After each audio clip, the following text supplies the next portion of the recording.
Our top story tonight at 6:30, Congresswoman Jackie Speier says she will not seek re-election next year. Speier represents San Mateo County and part of San Francisco.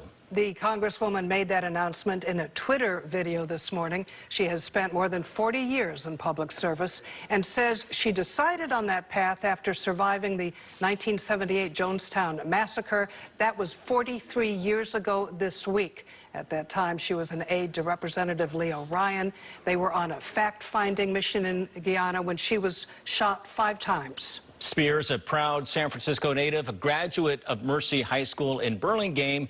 She was first elected to Congress in 2008, replacing Tom Lantos, who died in office earlier that year. Since then, she has fought for women's and LGBTQ rights. She brought the Me Too movement to Congress in 2017, sharing her own experiences with misconduct. Eventually, she helped get the CAA Reform Act passed and signed into law, helping sexual assault survivors in the workplace. And joining us tonight to talk about her decision not to run for re-election, Congresswoman Jackie Speier. Jackie, everybody wants to talk to you today, so thank you for doing this. We really appreciate it. The first obvious question, why now? Why are you leaving? So, good question. It has everything to do with family. My husband of 20 years has been chomping at the bit. He's tired of having a weekend wife.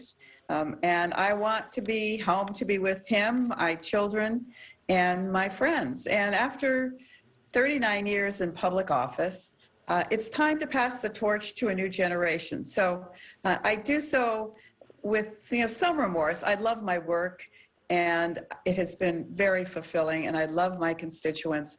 But there is a time when we need to recognize that it's time to move on.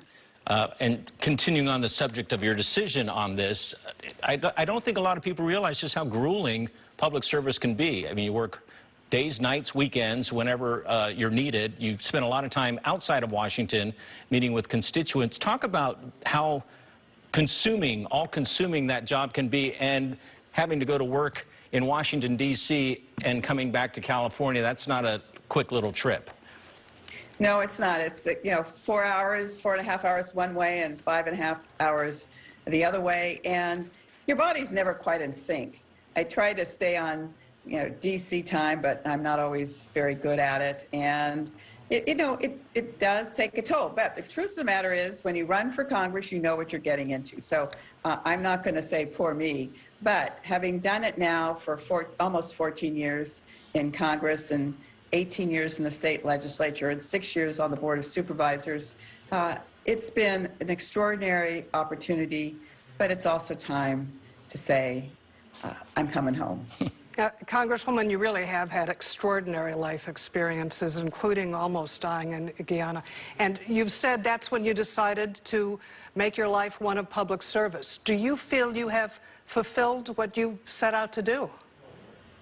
Well, I made that promise that if I survived, I would. And thanks to the goodness and support of constituents over these 39 years, I was able to fulfill that. And so I'm very grateful for the opportunity, but I've also enjoyed the interactions with my constituents, and frankly, a much larger constituency on the federal level where you are legislating for the entire country. And as chair of the Military Personnel Subcommittee, it's been my job to protect our service members, both at home and abroad, and their families. And I understand you consider that one of your biggest accomplishments is helping service members get what they need outside of their military obligations. That's right. When I took over as chair of the committee, I made the case that when the service member serves, so does his or her family. So we have focused on, more issues than what has typically been looking at commissaries and exchanges. We've looked at the issue of safety for service members and sexual assault in the military. We've looked at the transgender service members and why they should continue to be able to serve. We've looked at issues around suicide, the lack of proper child care, the housing that is both inadequate and oftentimes subject to mold, asbestos, and other toxic conditions. So I think we've done a good job of putting a spotlight on issues that must be addressed moving forward. And certainly in the next year, I intend to make sure that we do just that. Well, yeah, on that subject, you've indicated another chapter or two is ahead, and I know that you don't want to get too specific, but what form might that take, Congresswoman? So I really don't know, but I want to be able to continue to contribute. I do know that one of the things I want to do is help to fund a foundation for San Mateo County, because there isn't one.